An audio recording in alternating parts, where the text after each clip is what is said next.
Hello and welcome to In the News, brought to you with raw and uncut commentary by none other than your host, Mr.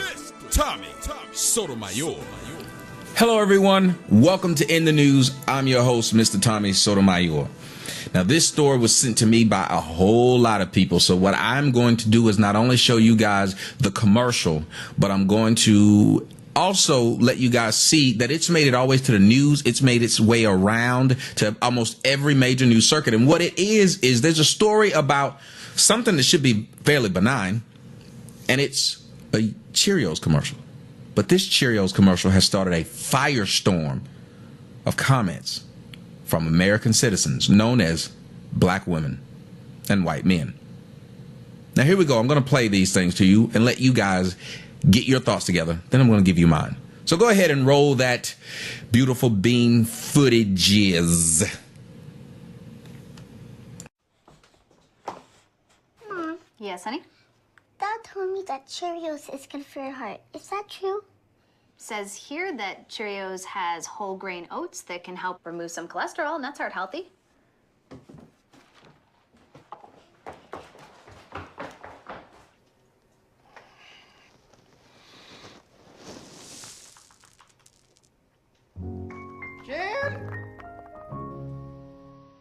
Welcome back, everyone. We're coming up on 6:49, and what was meant to be an adorable Cheerios commercial featuring an interracial couple and their daughter generated such a strong racist backlash on YouTube that the comment section had to be closed. The ad had received more than 1,600 likes and more than 500 dislikes as of last night. Prior to the closure, the comment section had been filled with references to Nazi racial genocide. And according to Adweek, the commentators on the Cereal's Facebook page also said they found the commercial disgusting and that it made them want to vomit.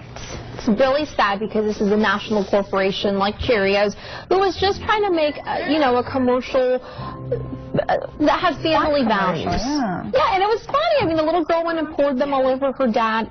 And in today's world, you would think that you could see past the racial lines, but unfortunately, it calls attention to the fact that racism still exists.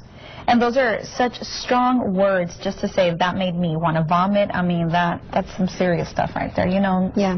It's supposed to be a friendly, kid-friendly commercial with a good, positive spin on it as to we're all equal. You can do this in this day and age. Now, I don't have a problem with what happened with Cheerios because I'm used to it every day. If you notice, there's only two groups of people who dislike me. Racist black women, or excuse me, self-conscious black women, and racist white men. See, they get along. They are the ones who put the system together. See, racist white men put together the whole system that carries the majority of black women. The majority of black women who are all at the motherfucking level of where they mid-management. They always working somewhere in government. You never wondered why so many black women working in government positions? Seriously.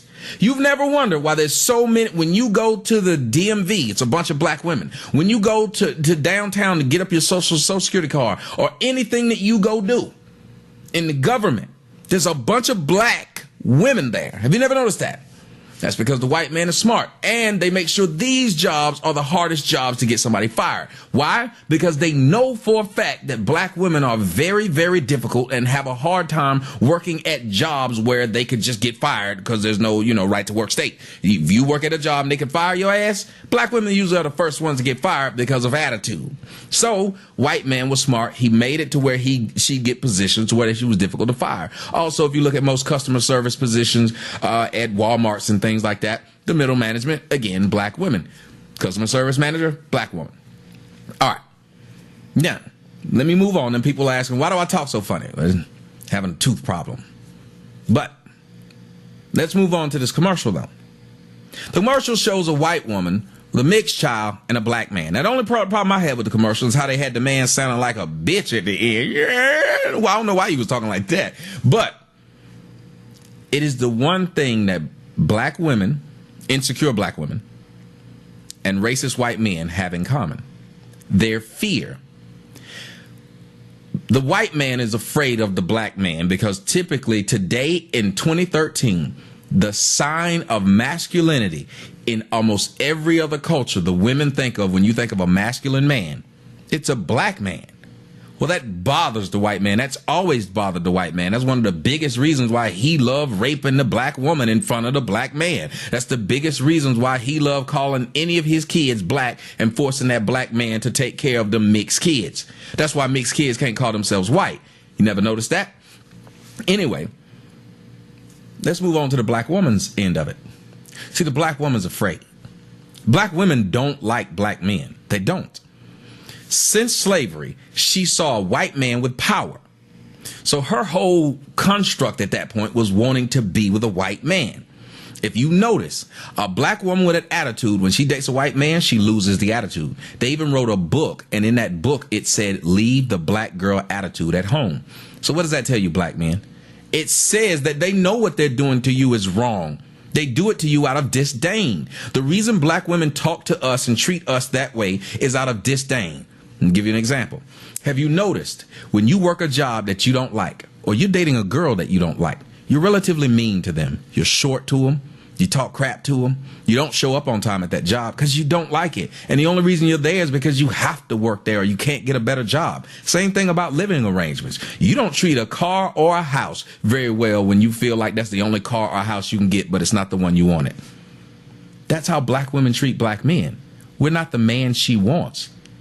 Most black women, and let me just call it what it is, and I'm going to do a video about this. Black women are jealous of black men. See, black men can walk out like me. Look at me right now. Nappy beard, gray beard. Gray, straight up gray. Nappy hair. Receding hairline. And I can still walk out and get pussy. No issue. See, black women have a hard time with men because, see, if they want to be accepted by society, they in their minds have been told, white men put it in their minds very smartly, that no one will accept you the way that you are. No one will like you the way that you're built naturally. So he's confused the black woman into hating everything about herself. And if the black woman hates everything about herself, surely she'll hate what comes from her, which is black men. Surely she'll hate who she connects with, black men. And typically black men are the ones who give you black kids. So you really hate yourself now, and you hate your children because they remind you of what the white man told you, that you're not worthy. That's why when black women get mixed kids, they love the crap out of the mixed kids. But isn't it embarrassing when you walk around with the mixed kids and the mixed kids kind of got hair like their daddy, but you don't, and you got this big old dead cat on top of your head looking like Davy Crockett. But anyway, so back to the Cheerios commercial. Of course, when this commercial was put up, very benign, very innocent commercial, the two groups of people would come out in full force condemning a commercial.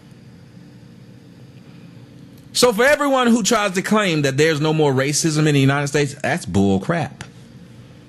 That's why there's two groups I'm on the most. Racist white men and ratchet black women. Those are the two groups I always talk about because they're the two groups that want to still live in 1820. Black women would rather we go back to slavery than be here where we are today. Because at least during slavery, in their minds, they were above their black man. They were above their black man. They got treated better than their black man.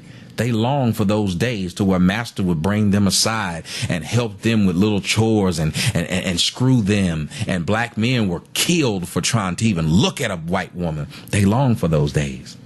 Both groups. This commercial got such backlash that the comment section had to be shut down because so many racist black women and racist white men commented on this video. So many made comments like it's disgusting, it's nasty, said dude looked like a monkey. Black women said he was a fucking coon. He's a coon. Black women called him a fucking sellout. Then they would read the comments from the white men and say, that's what you niggas can look forward to when you try to date white women.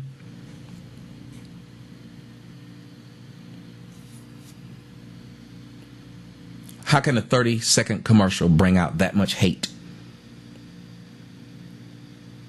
So when you wonder why I do what I do, When white people come to my page and say, dude, just trying to, he's not about. I don't even listen to them when white dudes come try to tell me what it's not about, because I know who you are. And that's why it's so funny that one of my main detractors is a black woman with a white husband. Let me say this again. One of my main detractors online on YouTube is a black woman with a white husband. You never hear black women with white men have backlash. We've been seeing it all throughout television, all throughout history. And it was okay. Soap operas after soap opera. White man takes black woman, and no one gave a crap. No one cared that Diane Carroll was up there with a white man. No one gave his backlash.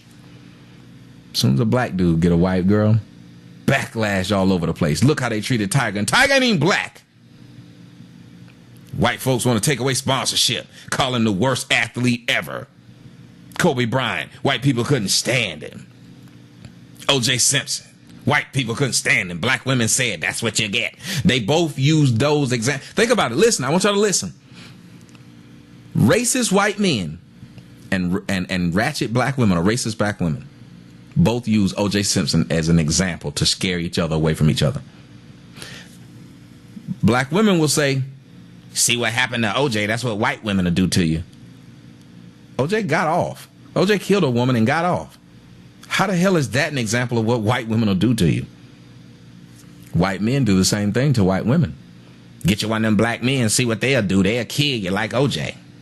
I guess they forget about Robert Blake and, you know, your boy Scott Peterson and the other Peterson. But they both don't use logic. Well, white men will do a better job of using logic in their rhetoric than black women, because he didn't teach black women that, because the white man was smart. If I teach black women logic, then they will reject the lie I'm telling them. So he wouldn't teach the black women logic. That's why their arguments are never logical. That's why he taught them religion, because it's just emotional based.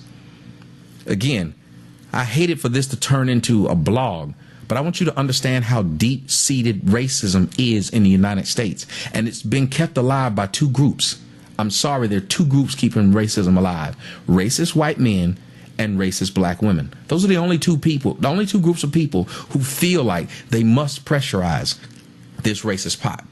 And the reason why they do it, because racist white men are afraid of not being wanted, because they at least have the economical power structure to make them wanted by other races. Black men, we don't have any of that crap, and yet other races of women still want us. That makes no sense to them. That makes them pissed off. That lets you know the original man is attracted to everyone. Black man is the original man. We are attractive to everyone. And black women, well, they have a jealousy because they realize if black women decided today to never date another black man, we would never be bothered by that. We would still have women to pick from. If black men decided today they would never want to date black women again, black women would be out in the cold. This is not an exaggeration. Look at the dating numbers of interracial relationships. Black women on the bottom of every race's category. Every one. Consistently. The last one. There's not a race of women on the planet that's below black women when it comes to other men choosing.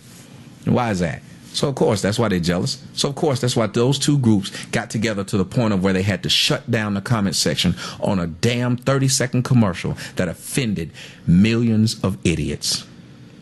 Anyway, you give me your comments and you let me know why you felt like this was such a bad thing, to where people said they disgusted, and one of them said they threw up in their mouth after seeing this 30-second commercial. Black women and white men got together on a dadgum, just give me the Billy Club and we're going to beat a 30-second commercial to death, because that's what they did. Two groups got together and did this. Why do you think they got together and did this? Do you think I'm wrong? Are you offended by the commercial? Did you see a problem with it? I'm Tommy Sotomayor. This is In the News, a blog.